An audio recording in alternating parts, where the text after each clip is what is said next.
A special thanks to our premium members and those who have donated to make Let's Reminisce possible. Thank you to Alice and Dan Chapman, Julia Olson, Boyd Kirk, and Danielle Johnson Barnstable for your support.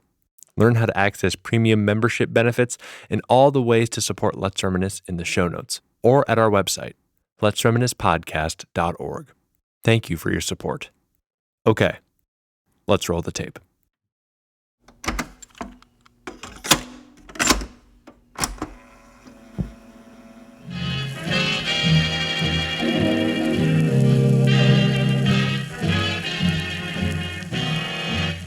Let's Reminisce, the podcast about... I don't even know if it's allowed by the Catholic Church.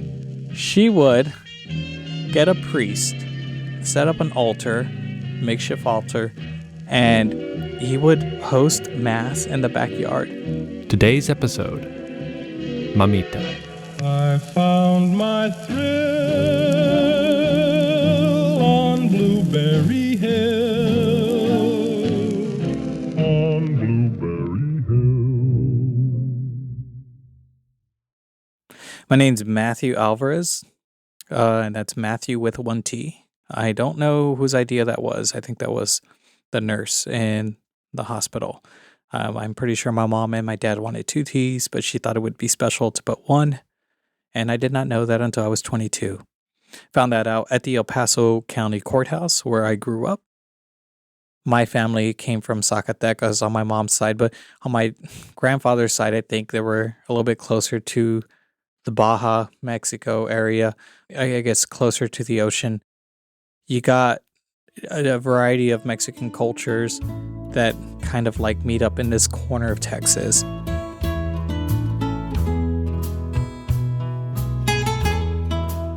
My grandmother, Estelle Davila, and my grandfather, Tomas Davila, they met in this small town in Zacatecas. But my grandfather met my grandmother at a well. But on one particular day, my grandfather, Tomas, was standing in line where he came across my grandmother. And they got married. And they got married while they were very young. And in Mexico, they started a family.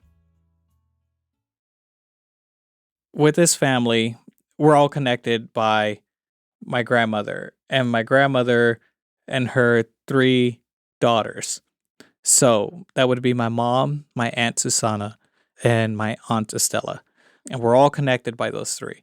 And we're all around the block. Just getting together was super easy. And we got together often. We would see each other at church. Want to go out for dinner? Sure, why not? Because we just live right around the block. It's going to take the same amount of time to get home. And we would just walk. We would just walk right around the block. And we would be there. You know, as far as like people that would come over, it was family members. And you could tell that they weren't just, connected. Susana and Estella weren't just my mom's sisters. They were her friends.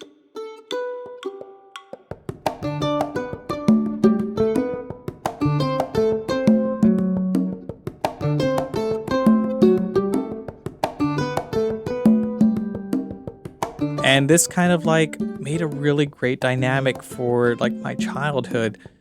I had my brother and my sister that I would start my day with and end my day with. But then your cousins are also like your first friends. Robert was a year younger than me. And him and I just like were best friends. Just, doing everything together. We rode bikes. We played sports. We'd all play. We would all fight. There was always that one day out of the year where somebody would fight and argue with each other. On the weekends, because it's Texas, we would barbecue. And we would my dad would throw some meat on the grill. My mom would make a phone call. We'd clean up the house in a hurry. And everyone would come over. And here's food and drinks and a water balloon fight because it's 100 degrees. It's El Paso. It's just like brutal. It was great. It's quite special because we don't have that anymore. We don't have that anymore. We don't have that anymore. We would grow up and we would have summers together.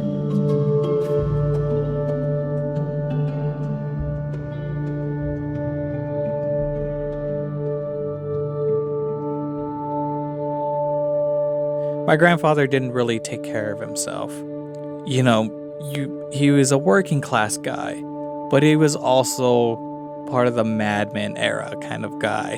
You know, the whole you drink heavily. I'm not sure if he was a smoker, but, you know, his diet wasn't the great. He ate what he wanted, he drank what he wanted.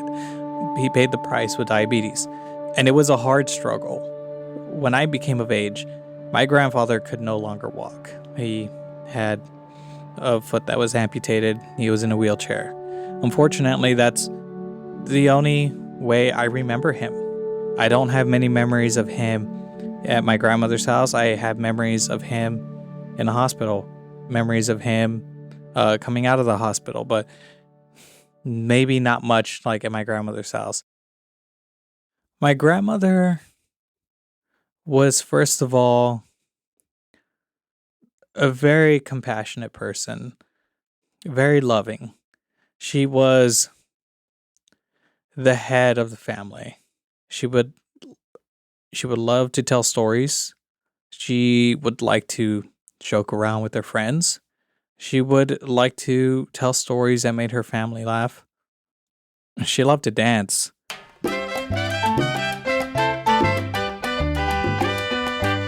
There's, you know, it's a stereotypical thing that you see in Mexican culture where people dance around a hat.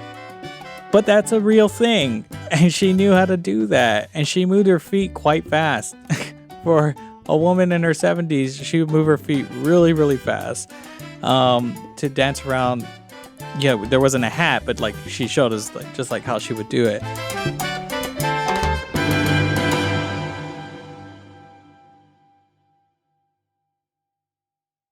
She didn't have money. She didn't have anything. But and she would flat out say that she didn't have anything to give you, but she was generous with her time, and she was generous with her cooking. She loved to cook. She and not just cook for a small group of people. It was a challenge, and a challenge she always accepted, to cook enough food for a group of people. This is one thing she would do that I'm not too sure how many families would do this. I don't even know if it's allowed by the Catholic Church.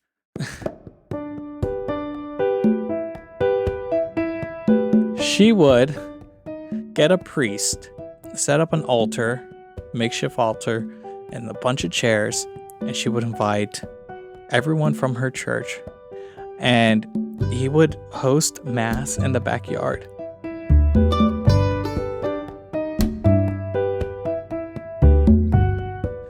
Now, she would still have a collection plate, and she would give that money to the church because a priest would walk off with it. And people came to this not because they just wanted to go to church in somebody's backyard, but because my grandmother would cook these just delicious plates of food. I remember she would just have big pots of rice, and then like an even bigger pot of like whatever food she was making. I think mole is one that she made one year. A Mexican stew called pozole was another thing that she would make, and everyone at the church knew that her cooking was good. And I think that was her way of also showing love.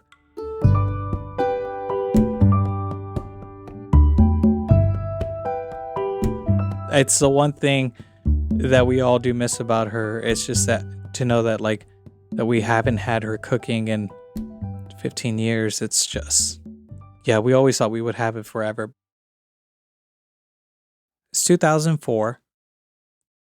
I am getting ready for my senior year in high school. It's the summer before my senior year. And I am supposed to be with my parents in Mexico. My whole family's in Mexico on vacation. I didn't go because I went to summer school instead. I typically did okay, not enough to need summer school, but for some reason I needed to go to summer school. Otherwise I wouldn't graduate. And so I just figured, yeah, I'm in summer school. My parents will leave. I'll be on my own. I can go hang out with my friends, get in the car, drive over there, do what I want. My mom had none of that. She said, we're leaving and you're going to stay with your grandmother. So I go over to my grandmother's house, to Mamita's house. That was her nickname.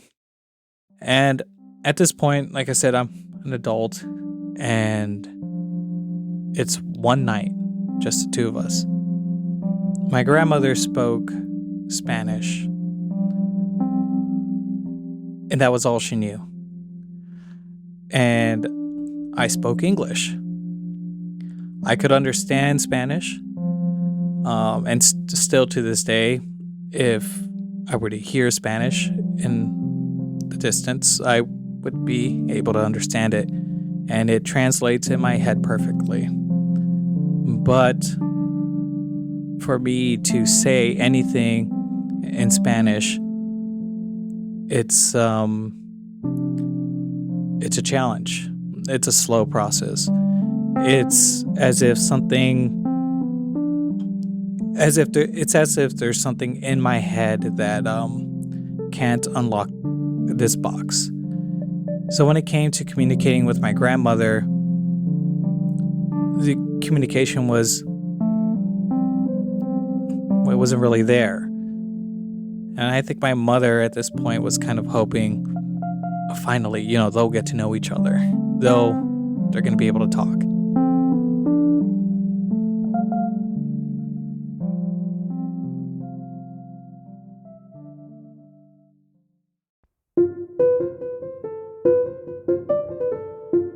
Hey everyone, Rick here, the host and creator of Let's Reminisce. I'm just dropping into this non-narrated episode to remind you that Let's Reminisce is an independent, listener-supported podcast, and it's our premium members and one-time donations that make this show possible for everyone to enjoy. So if you believe in our mission to spread awareness about preserving family stories, consider becoming a premium member. In return of your support, you'll gain access to ad-free episodes, bonus interviews, a monthly newsletter, and become immortalized in the Let's Reminisce show notes. And if a premium membership is not right for your budget at this moment, you can make a one-time donation using PayPal, Venmo, or Buy Me a Coffee. Even $1 makes a big difference and is immediately reinvested in the production of the show. I also want to try something a little different. I want to give the listeners of this show the opportunity to become a sponsor. I'm stealing a page right from the community and public radio playbook, where small businesses like the optometrist or mom and pop shops throughout town sponsor the local radio station. I believe this helps foster community and connects people to things and causes with like-minded individuals. So if you have a business or run a small organization, maybe you have an Etsy store that you run late at night on the side, or you have a message you want to get out into the world, shoot me an email. I plan on making these sponsorships very personal, that tell a story and are highly produced with rich sounds. So what I'm trying to say is I'm not just going to read a script, but we'll cater to your individual message. And we'll work together on everything, including a rate that's right for your budget. It's direct listener support that creates a different kind of market value because it's our values. We're all in this partnership together to help show others why family history is so important. You can learn all about the levels of giving, membership benefits, and how to make a donation linked in the show notes. You can also find my email address there if you want to get in touch about a sponsorship. That's hello@letsreminiscepodcast.org. Thank you for being here, and thank you for your support. All right, let's get back to the show. If I was lucky enough to find myself sitting at the table with my cousins that were fluent in Spanish, my grandmother would be able to ask me a question. And I would either be able to answer it in English and they would be able to translate it, or I would have to ask my cousins to translate what I was just asked, and then I would have to then answer and they would have to do it. And it always required assistance from a relative. And I didn't really think much of it at the time. I kind of just thought maybe that's just how it is. There was this missing link with my grandmother that I'll never really have because I didn't learn Spanish. I didn't know enough Spanish to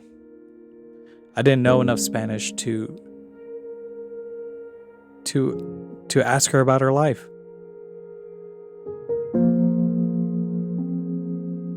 I didn't watch Spanish television. I thought it was boring. I immersed myself in English content. I spoke only English. That was just what I did because I didn't think it was important at the time. I didn't think I would need those skills. I didn't think that I would one day need to have it.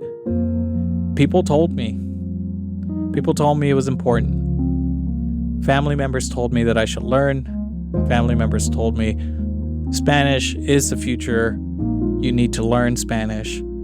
You should practice Spanish.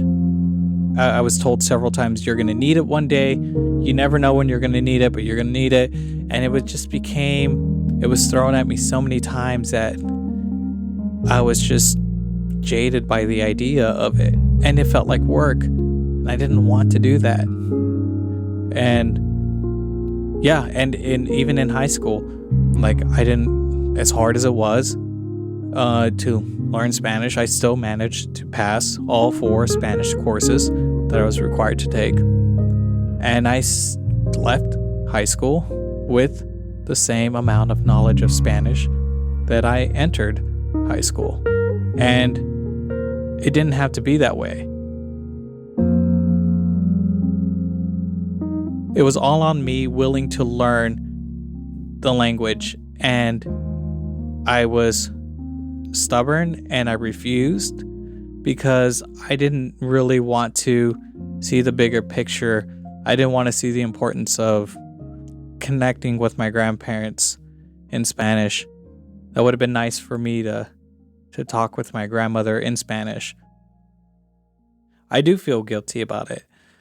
I don't want to say that I completely ran away from Spanish. I would say that I wanted to hide from the responsibility of learning it and picking it up. I still carry some shame. The media that I consumed when I was young didn't have representation of me, or at least the media that I liked to watch and consume. I couldn't see myself in it. And I guess I always felt that I had to change who I was to be accepted into this society that we have in this country.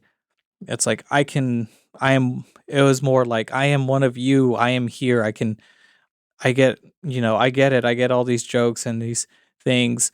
I just didn't learn anything. I thought there was just a separation. I thought there will always be a separation between, Hispanic culture, like Mexican culture, and the culture in America. But I never really thought about a blending of both, which I've seen with my friends do multiple times, over. I'm happy that they have success, but I'm jealous that they embrace their culture at such a young age and they were able to blend everything. That I was like, wow, they figured it out. They got it. It's great that we have this representation now, but now I feel like I'm a little behind with my culture.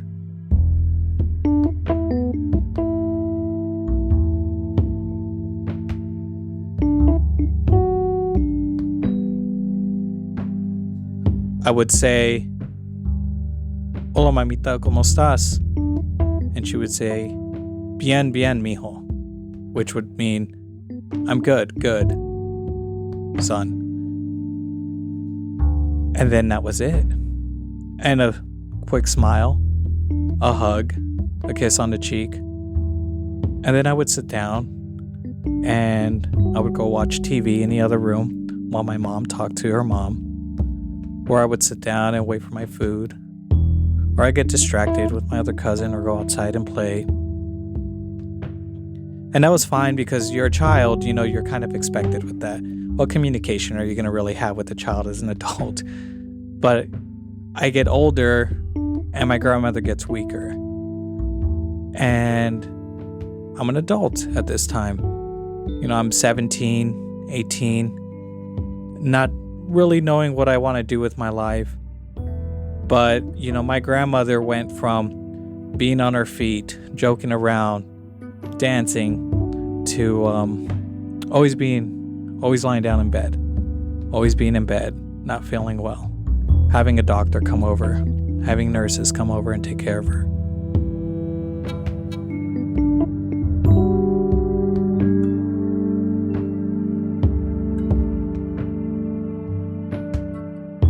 And so there's now this clock that's ticking away to kind of to connect with her. And my mother knows this, and my mother is frustrated by this because she just wants me to connect with her. My mom wants me to know her mom like she knew her mom. My grandpa was sick and he was in the hospital.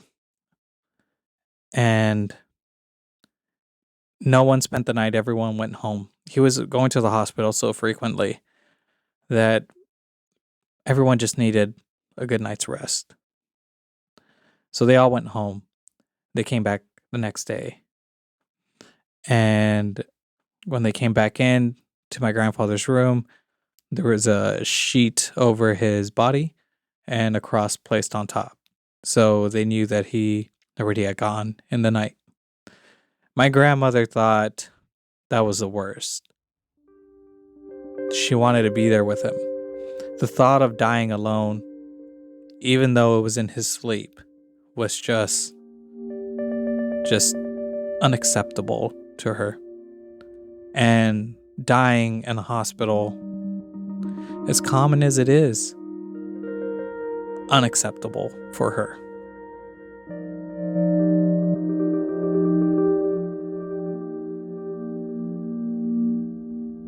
She made it her mission to not die in a hospital and to not die alone.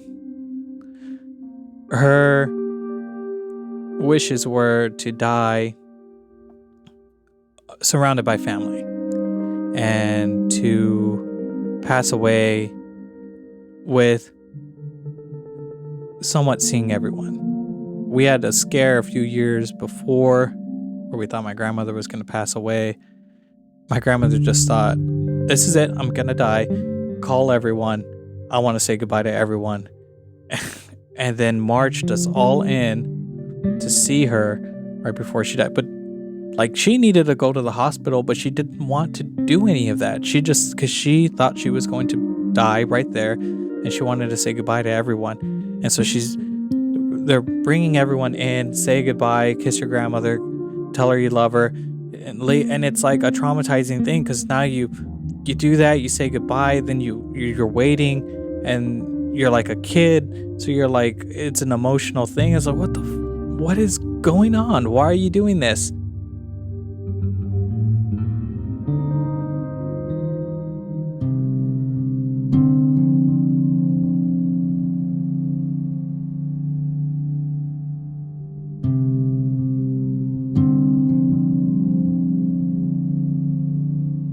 And so you flash forward a couple years, and it's the same thing.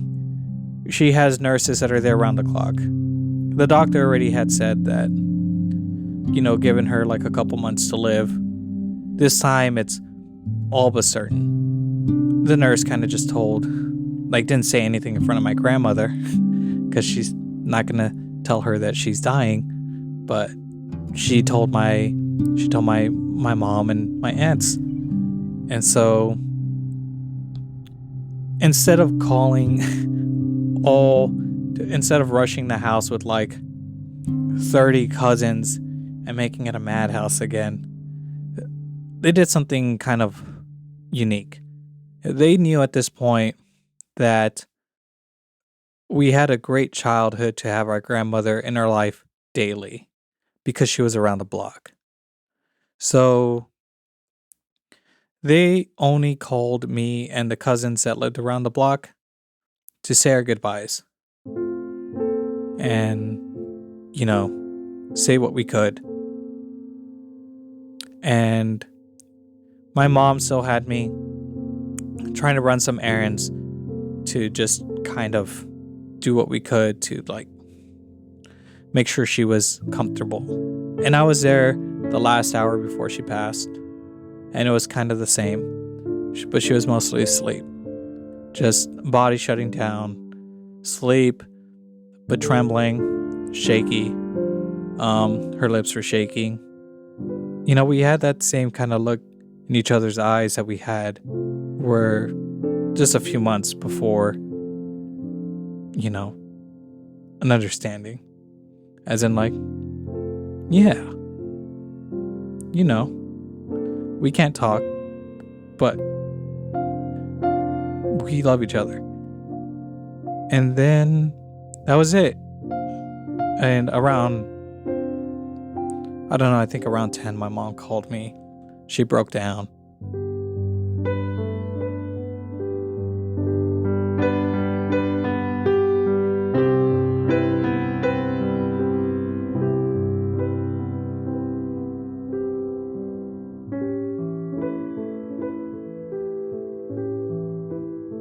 I think I really do miss just seeing her around every day. Like, it was just kind of nice. My grandmother was like not tiny. She was a taller kind of person. I mean, not super tall, but just Hispanic women tend to be a little short on the short side. She was not short. She's tall. She always had a perm. That was hilarious. Short hair, and she permed it. And just these thick square glasses that I just liked. Like, I mean, they were just good, and she was just sweet and generous, and I just miss seeing her. Not to say that women should be in front of the stove, but I miss seeing her just cooking, working in front of a stove, serving up a plate. I miss seeing her with her little crew, her little group of friends that she would roll with, and they would just laugh and play. And if there was drama, she would dish out the drama, man. She would joke around. There was a week where she kept putting on these Groucho sunglasses, or these Groucho glasses with the mustache and nose, and she would just, she would just surprise you with it, and it was just so funny because she would just joke around, and she would tell jokes in Spanish, and people would laugh, and I never heard it. I mean, I would hear it, but I never understood them. So I felt like I missed out on that. But her personality and who she was, that's what I miss. What would I like to ask her? I think I want to know how she felt, how she truly, truly felt when she picked up her life and migrated north. I want to know what it would feel like to have 3 kids, a husband that's made the decision to move everyone to a different country. I wanted to know what she felt when she knew that she wouldn't see her immediate family anymore. Where,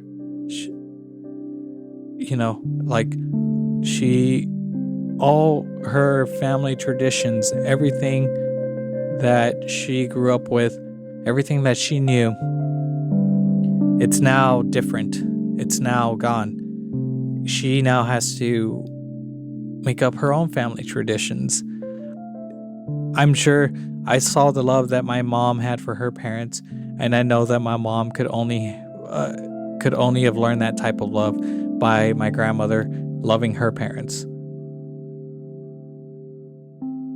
Like, are you excited? Is this everything you dreamed of? What's going through your head? Who are you gonna miss? What are you gonna miss the most? Why are you moving from a forest to a desert?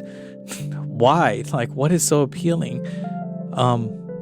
Is life going to be that much better?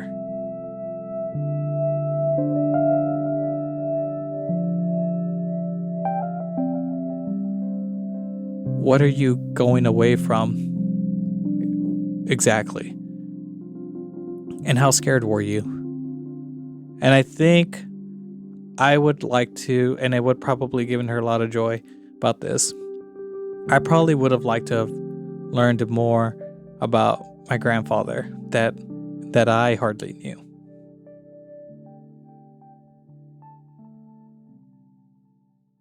So this would be 2005, younger self, maybe 2003, 2004. I would tell myself that 20 years from now, you're going to want to know more about your family.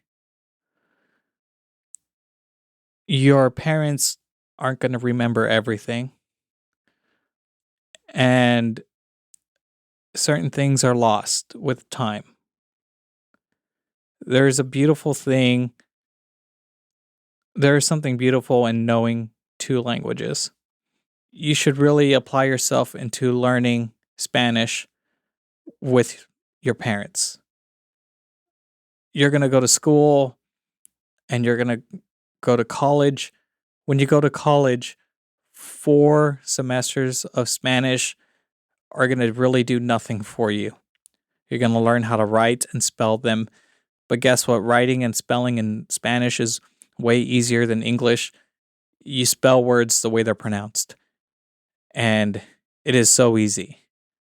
But you're not going to come out of those classes being conversational in Spanish. And the only way you can learn that is by talking to your mother and father in Spanish. I would tell myself that it's a slow process. You can't just go cold turkey on it.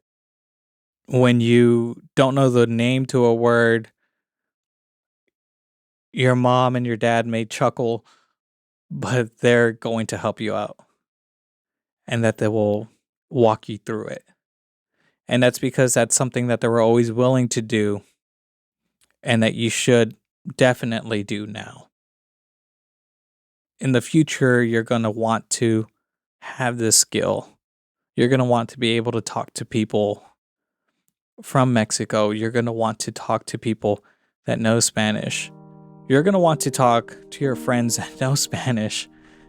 You have no idea how awesome it is to just interchange languages like your parents do, like your cousins do. To start a sentence off in English and to end it in Spanish without pausing to think about anything. It's an automatic thing in your head. It's going to make you feel smart. It's going to connect you to your culture. And right now you may think that this country doesn't value Hispanic culture. You may think that Spanish doesn't matter. But you're wrong in this. There is representation to be found with your culture.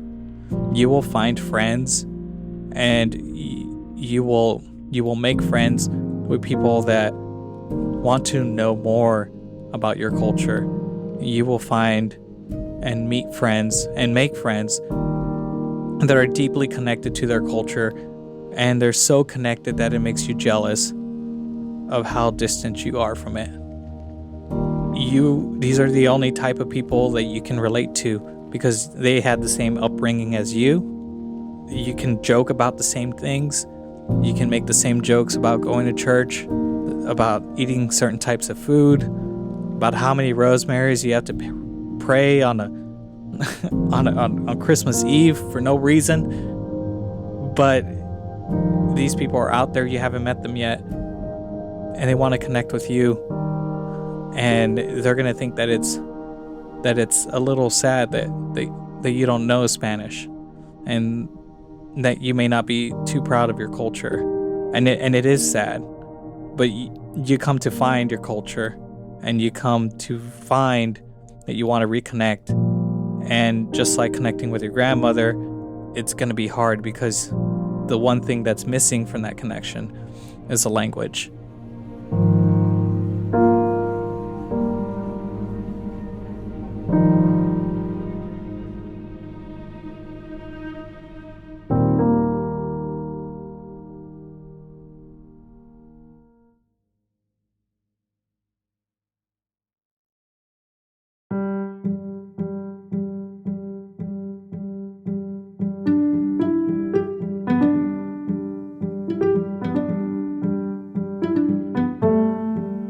Today's episode was produced and mixed and sound designed by me, Rick Brewer.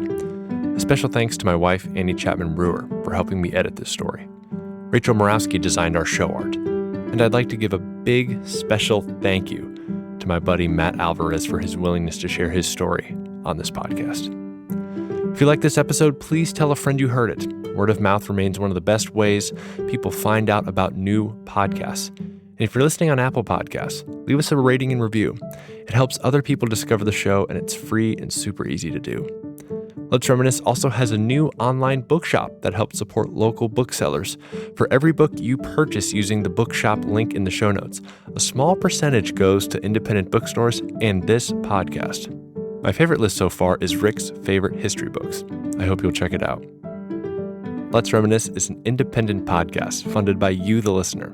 Become a premium member and gain access to ad-free episodes, bonus interviews, a monthly newsletter, a thank you card from me via snail mail the old school way, and get your name in the Let's Reminisce show notes from now and forevermore. You can also make a one-time donation. All the ways to support it are linked in the show notes. Thank you so much for your support, and most importantly, thank you for listening. This podcast will always be free. Until next time.